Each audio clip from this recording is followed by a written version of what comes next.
नमस्कार, capital TV का खास शो राहुल का अग्निपथ देख रहे हैं आप। मैं हूं आपके साथ पूजा। कांग्रेस में जारी घमासान तो शांत होता नजर नहीं आ रहा है।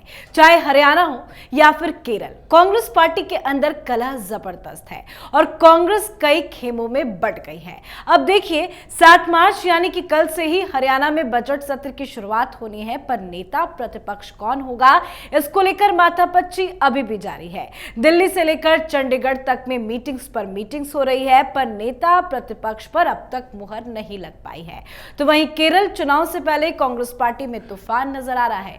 शशि थरूर के विद्रोही तेवर ने हलचल मचा रखी है। वो सीएम की दावेदारी भी कर रहे हैं। तो वहीं के मुरलीधरन ने कहा है कि कांग्रेस किसी को सीएम चेहरे के तौर पर पेश नहीं करेगी। पर पार्टी में मची मुसीबतों के बीच राहुल गांधी मुंबई के दौरे पर निकल पड़े हैं। धारावी की राजनीतिक यात्रा पर पहुंचे हैं। धारावी प्रोजेक्ट को लेकर अडानी और बीजेपी को घेरने की कोशिश में जुटे हैं। राहुल गांधी ने कहा है कि धारावी का भविष्य सेफ नहीं है। इस प्रोजेक्ट से धारावी की जनता को नुकसान होगा।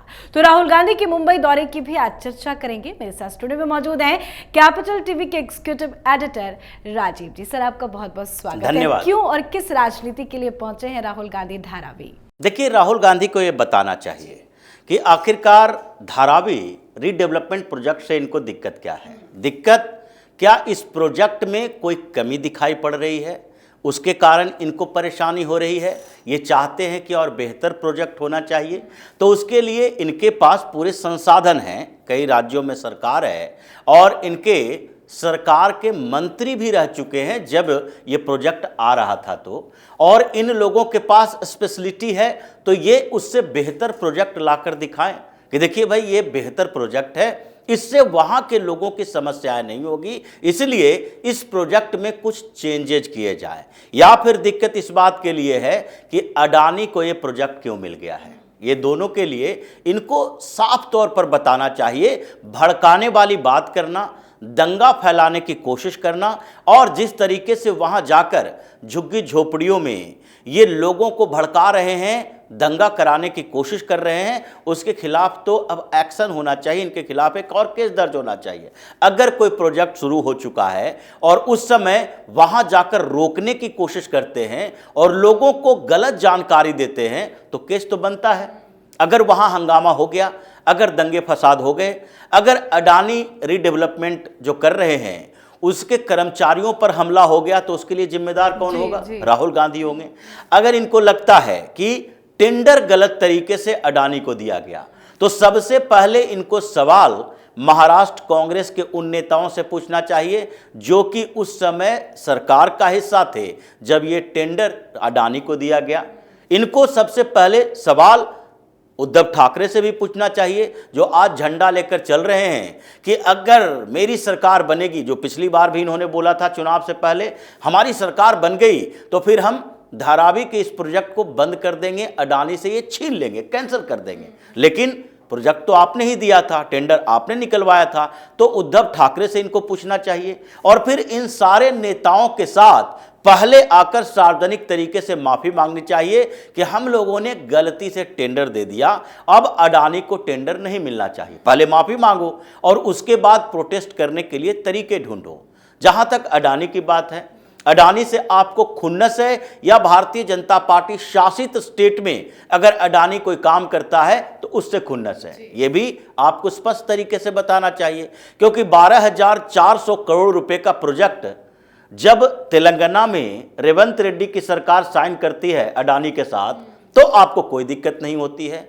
60,000 करोड़ का प्रोजेक्ट ये जब उस समय अशोक गहलोत मुख्यमंत्री हुआ करते थे, राजस्थान में साइन होता है अडानी के साथ, और अशोक गहलोत और अडानी दोनों एक मंच पर आकर फोटो सेशन करवाते हैं, तो उस समय आपको दिक्कत नहीं होती है। लेकिन जब वही अडानी मुंबई में कोई प्रोजेक्ट ले तो आपको दिक्कत होती है। आप केरल में जब आपकी सरकार थी तो आपने पोर्ट अडानी के हवाले कर दिया, उससे आपको कोई समस्या नहीं थी। और जब ये पोर्ट शुरू हो चुका था तो क्रेडिट लेने के लिए कम्युनिस्ट सरकार और फिर कांग्रेस के नेताओं के बीच होड़ मची हुई थी कि हमने दिया, क्योंकि उस पोर्ट के बनने से वहां के लोगों को जो फायदा हुआ, उसके कारण अब लगने लगा कि इस पोर्ट के कारण जो फायदा हो रहा है तो वोट किसको जाएगा, कम्युनिस्ट सरकार जिसके समय में इसका उद्घाटन हो रहा है, या केंद्र सरकार जिसके सहयोग से ये बना और जिसके मंत्री वहां पर मौजूद हैं, और या फिर कांग्रेस को इसका क्रेडिट लेना चाहिए। लेकिन इन चीज़ों से इनको कोई लेना देना नहीं है। अगर अपनी सरकार हो तो अडानी बहुत अच्छा, उनकी सरकार के समय में कोई काम करे अडानी बहुत अच्छा, क्योंकि अडानी तो 2014 के बाद ही उभर कर नहीं आए। अडानी 2014 से पहले स्थापित हो चुके थे, और गौतम अडानी ने खुद कहा है कि मेरे बढ़ने में सबसे बड़ी भूमिका राहुल गांधी के पिता राजीव गांधी की थी। और यह भी बताया कि कांग्रेस की सरकारों के समय, चाहे नरसिम्हा राव की सरकार या फिर उसके बाद मनमोहन सिंह की सरकार, इनकी नीतियों के कारण हमें फायदा हुआ है। चाहे हम पोर्ट के सेक्टर में आए या एयरपोर्ट के सेक्टर में आए या पावर सेक्टर में इन्वेस्टमेंट किया, हर जगह पर इनकी सरकारों के समय भी फायदा हुआ। अब यह आरोप लगा रहे हैं कि अडानी मोदी के साथ मिला हुआ है। तो जो धारावी रीडेवलपमेंट प्रोजेक्ट आया, उस समय उद्धव ठाकरे मुख्यमंत्री थे।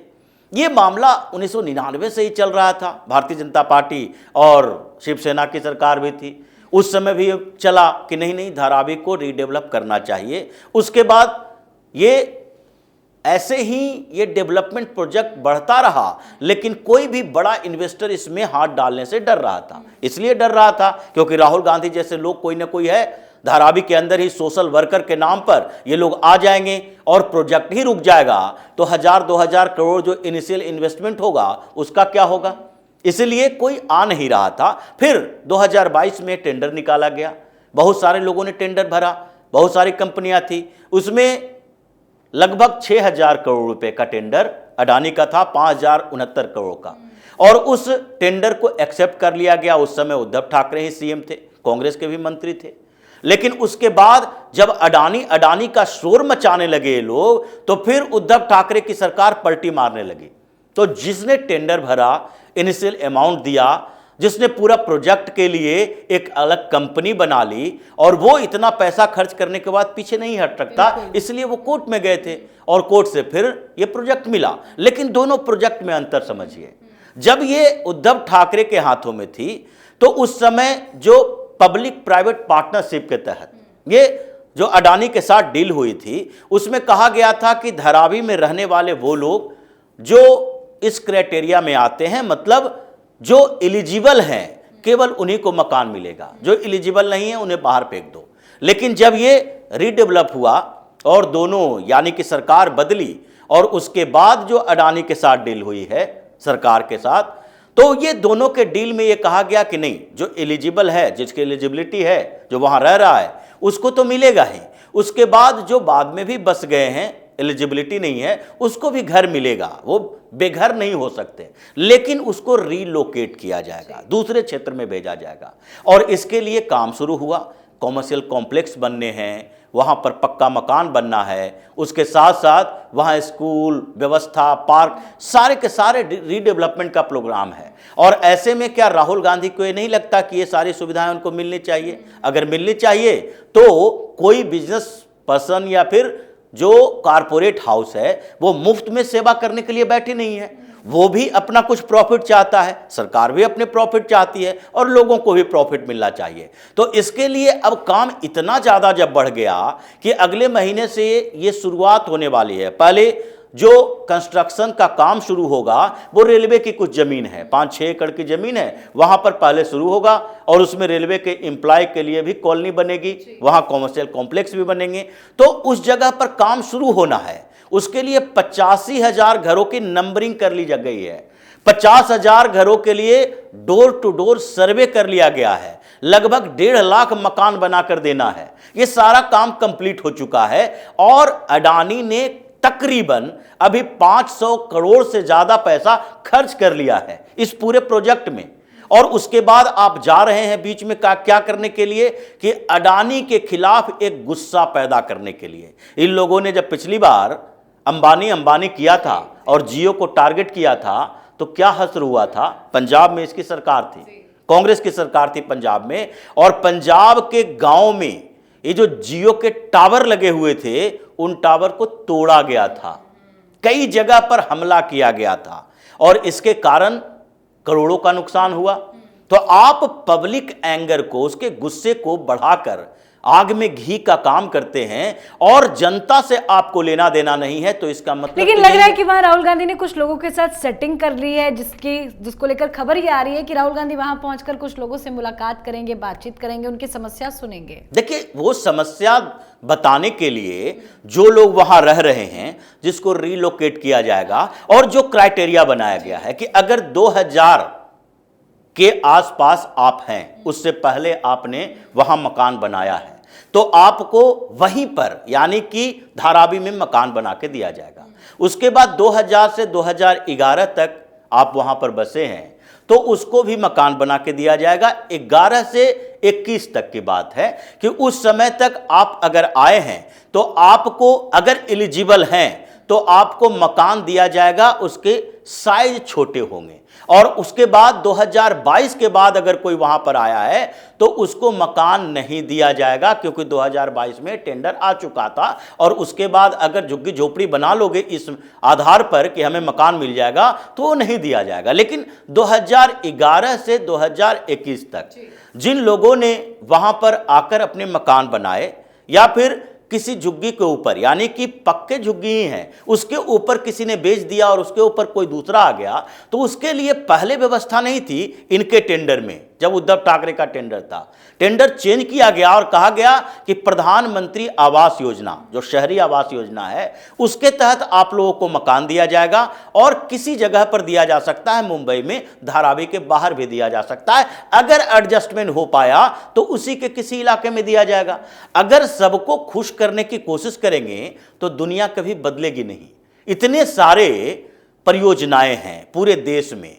अगर डेवलपमेंट का काम होता है तो कहीं भी ऐसा नहीं है कि रेलवे बने, पुल बने, ओवरब्रिज बने, या फिर सड़क हाईवे बने और वहां पर लोगों को समस्या न हो। लोगों को समस्या तो भगवान श्री राम के मंदिर बनाने में हो गई कि वहां पर जमीन एक्वायर किया गया है, कंपनसेशन कम दिया गया है। इसलिए राहुल गांधी वहां पर जाकर जो भड़काने की कोशिश किए हैं, अभी सरकार फडणवीस की है, और अगर 1-2 दिन के भीतर वहां पर कंस्ट्रक्शन साइट के आसपास कोई हमले होते हैं, या फिर उस जगह पर कुछ लोग प्रोटेस्ट करके दंगा पैदा करने की कोशिश करते हैं, वो इलाका ऐसा है जहां कई बार दंगे हो चुके हैं, और अगर वहां हिंसात्मक प्रदर्शन होता है, टायर जलाए जाते हैं, गाड़ियां जलाई जाती है, तो उसकी पूरी जिम्मेदारी राहुल गांधी की होगी और इनके ऊपर केस दर्ज करने के लिए सरकार तैयार है। बिल्कुल। तो राजनीति करने मुंबई तो पहुंच गए हैं, कल खबर है कि वो गुजरात भी जाएंगे। लेकिन सर, इस समय पे जब पार्टी इतनी मुसीबत में है, राहुल गांधी दौरा कर रहे हैं, चाहे वो हरियाणा हो या केरल हो, हर जगह कांग्रेस पार्टी तो मुसीबत में ही नजर आ रही है। देखिए, ये राहुल गांधी जानते हैं कि कांग्रेस पार्टी को वो संभाल नहीं सकते, तभी निकल जाते हैं बाहर। वो स्टेट यूनिट को वो संभालने के लिए जाएंगे, विवाद और पैदा होगा। हर जगह विवाद उन्हीं का पैदा किया हुआ है। अगर कर्नाटक में विवाद चल रहा है तो वो पैदा किया हुआ राहुल गांधी का है, क्योंकि आपने एक फार्मूला दिया। आपने ये नहीं कहा कि अभी सिद्धारमैया को बनाते हैं, अगर परिस्थितियां वैसी हुई तो फिर डीके शिव कुमार को सीएम बनाया जाएगा। आपने सीधे एक फार्मूला दे दिया 2.5 साल वाला, तो 2.5 साल के बाद दावेदारी होगी, और इसलिए अभी से दावेदारी चल रही है।